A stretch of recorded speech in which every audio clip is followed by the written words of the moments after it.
Hi, welcome. On this video, I want to take a few minutes to respond by way of a clip that was sent my way. Very, very interesting interaction you're going to see here. It basically has all the drama that you could ever want.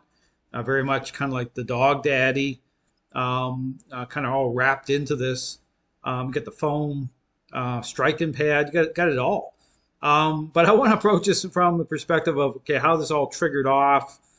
What is, just some tips to keep in mind if you're a trainer, how when you're dealing with an aggressive dog, so that things don't start to unravel this way. So I'm going to play some of this.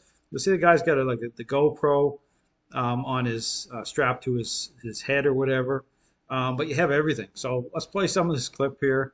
Very interesting.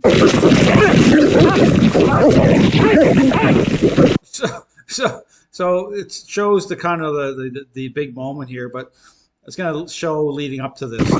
Really?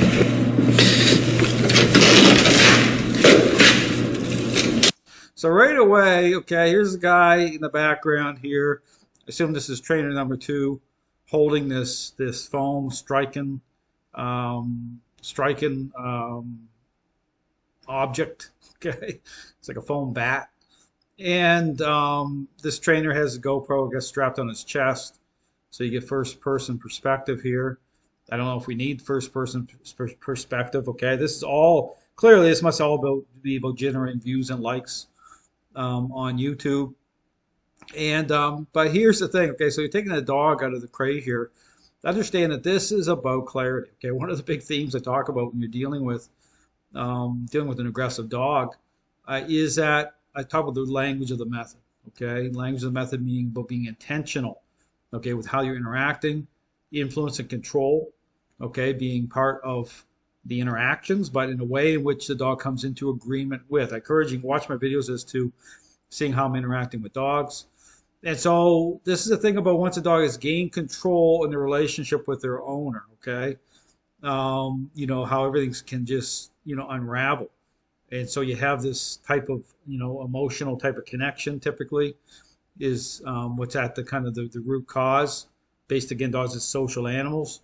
And so here, you see him taking this dog out of the crate, but it's very just, the dog is moving ahead of him. Okay, and that's a bad thing. You want to line this up so to start to generate some control, intentional control of this dog, get this dog right beside you right away. And just start to, if you watch what I'm dealing with dogs, it's just a one step. Okay, one step, very intentional, changing dogs' focus. Okay, but again, it's a type of conversation. Okay, it's a type of conversation happening between dog and human. Free. So right here, this guy standing here with this bat object, that doesn't give me a lot of confidence that this is going to go down like the right way. Okay, you just keep that in mind. When you see something, this is the imagery that you see. Crazy crap's going to happen. Good boy. Just walk. Come on. So the same thing. So this is the thing about control, right? So here, this dog's way out, and this is just like a retractable type of leash. You don't want to be using it. Okay, you want to steer clear of this. It should be more kind of in close personal. Okay, control. Okay, this is the thing about control. Okay, intentional control. You're good. Because here's the thing: is this you might actually seem like you're getting further with getting this dog this level of freedom this way, a dog that's already gained a high level of control, but it's all going to bottom out. Understand that this is not the way to be doing this. Wait, come on, Ben. This way, good boy. You're saying good boy, good based on what? Okay, that'd be my thing. Good, not good on the right conversation. Okay, it's about the right conversation to how you're interacting. I'll open the door. I got you. Okay. Watch out, Ben. Because the problem here is it's a type of lack of clarity contrast. So you're giving the dog freedom through, using type of longer type of leash line, and then suddenly there'll be a moment that you're going to bring the dog, either correct the dog or bring a dog under control. It's like, understand, it's like firing gasoline. It's just going to ignite. It's going to spark up.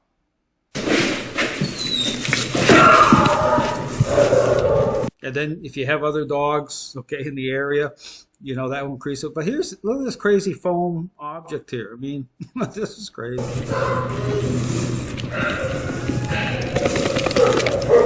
Like this reminds me of like a bad cocktail between like Dog Daddy and Trailer Park Boys. I mean, this looks crazy. Good thing you wore your brown pants today. Right? Now he does this stupid little jumpy thing sometimes. He's not attacking you, okay? Yeah, I know what you're talking about. So I'm not sure if this guy is the owner, okay, but clearly he's not being given the right direction with lining this up properly. So if the trainer's carrying around this bad object, like, what do you say about that? The boyfriend again.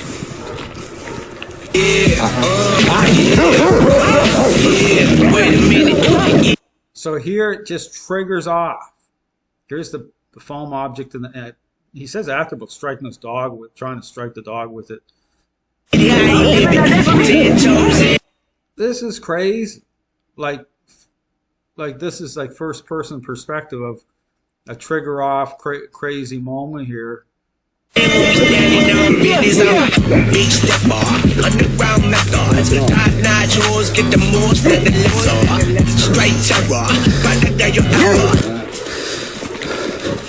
good?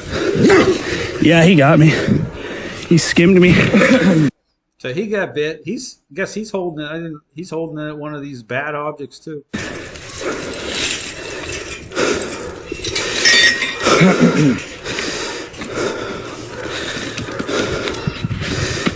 Are you good? Yeah. I got a little bit. Yeah, I figured you did. I saw him bite you.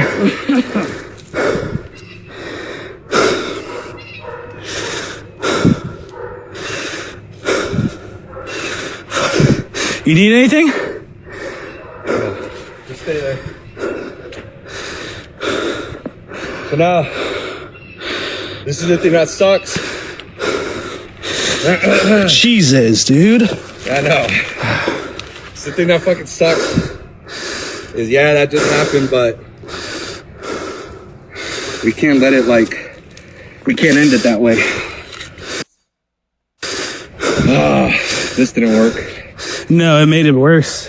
Well, he redirected on you, you, got right? in the way every time I try to hit him. Yeah. Understandably, I'm not blaming you. Yeah.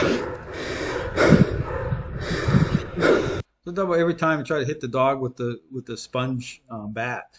This is crazy. Okay, this is like everything I can think about as to how not to do engage an aggressive dog. Well, this is all kind of it all wrapped up in a bad cocktail mix of craziness. So, but all to say, okay, I want to take a moment to respond to it. But this is how people get hurt.